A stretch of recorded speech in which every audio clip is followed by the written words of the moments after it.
અમરેલીના રાજુલા તાલુકાના ચોતરા ગામમાં ભારે વરસાદને પગલે રાયડી નદીમાં ધસમસતો પૂરનો પ્રવાહ જોવા મળી રહ્યો છે। નદીના જળસ્તરમાં થયેલા વધારાને કારણે ચોતરા ગામના બ્રિજ પર પાણી ફરી વળ્યા છે, જેને પરિણામે આ ગામનો સંપર્ક મુખ્ય માર્ગથી સંપૂર્ણપણે તૂટી ગયો છે।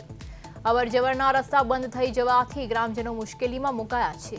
હાલ ચારે તરફ પાણી ફરી વળતા પૂર જેવી સ્થિતિ સર્જાઈ છે અને ગ્રામજનોની સુરક્ષાને લઈને ચિંતાનું વાતાવરણ જોવા મળી રહ્યું છે।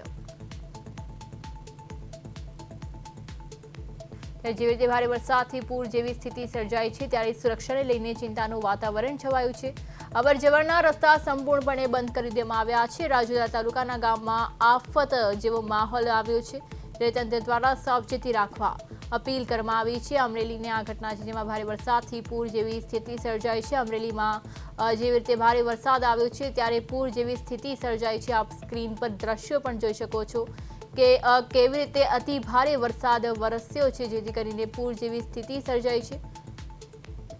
ત્યારે સુરક્ષાને લઈને પણ સ્થાનિકોમાં ચિંતા જોવા મળી રહી છે। અવરજવરના રસ્તા સંપૂર્ણપણે બંધ કરી દેવામાં આવ્યા છે। રાજુલા તાલુકાના ગામમાં આફત આવી હોય તેવા દ્રશ્યો સામે આવ્યા છે। તંત્ર દ્વારા સાવચેતી રાખવા અપીલ કરવામાં આવી છે। ત્યારે રાજુલા તાલુકાના ગામમાં આફત આવી હોય તેવા દ્રશ્યો સામે આવી રહ્યા છે। અમરેલીમાં જેવી રીતે વરસાદ વરસ્યો છે, ભારે વરસાદથી પૂર જેવી સ્થિતિ સર્જાઈ છે। ગ્રામજનો મુશ્કેલીમાં મુકાયા છે, ગામડાઓના મુખ્ય માર્ગો બંધ થયા છે, ત્યારે બ્રિજ પર જેવી રીતે પાણી ફરી વળ્યા છે, ત્યારે રાયડી નદીમાં પૂરનો પ્રવાહ જોવા મળ્યો છે।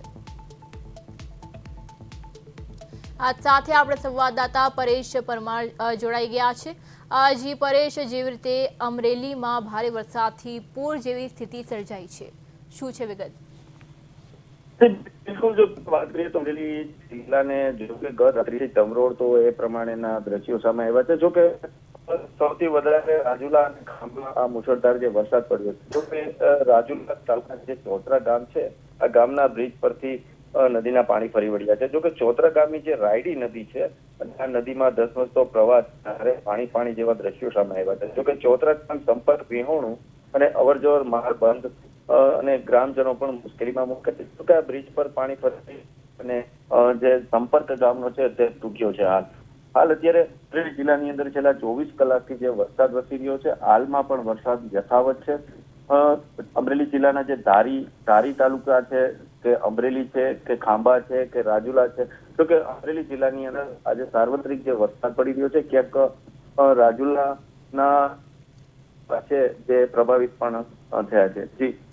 જી પરેશ, જેવી રીતે આ વરસાદ વરસ્યો છે, આફત જેવી સ્થિતિ સર્જાઈ છે, ત્યારે તંત્ર દ્વારા સ્થાનિકોની સુરક્ષા માટે કેવા પગલાં લેવામાં આવી રહ્યા છે? બિલકુલ, રાજુલાની અંદર જો કે ત્યાંના સ્થાનિક જે ધારાસભ્ય છે હીરાભાઈ સોલંકી, તેઓ પણ જે અમુક જે ગામો છે જે પ્રભાવિત થયા છે, જે અમુક ગામો જે સંપર્ક વિહોણા છે, તે ગામોમાં પહોંચવાના અને તંત્રને રજૂઆતો કરી છે। અને તંત્રમાં જે કલેક્ટર જે સહિતના જે અધિકારીઓ છે, ડિઝાસ્ટર ટીમો પણ હાલ અત્યારે સ્ટેન્ડ બાય મોડ રાખી દેવામાં આવી છે। જો કે અમરેલીથી આ જે ટીમો છે તે નીકળી ગઈ છે અને જે ગામોની અંદર જરૂરિયાત પડશે, પ્રભાવિત થયા છે, ત્યાં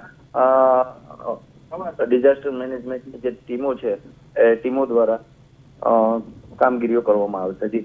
જી પરેશ, સમગ્ર માહિતી બદલ આપનો આભાર। જેવી રીતે અમરેલીમાં ભારે વરસાદથી પૂર જેવી સ્થિતિ સર્જાઈ છે, ત્યારે સુરક્ષાને લઈને ચિંતાનું વાતાવરણ છવાયું છે, ત્યારે ગામડાઓના અનેક મુખ્ય માર્ગો જે છે તે બંધ કરી દેવામાં આવ્યા છે। સ્થાનિકોની સુરક્ષા માટે આ પગલાં લેવામાં આવી રહ્યા છે, ત્યારે ગ્રામજનો મુશ્કેલીમાં મુકાયા છે। રાયડી નદીમાં પૂરનો પ્રવાહ જોવા મળી રહ્યો છે।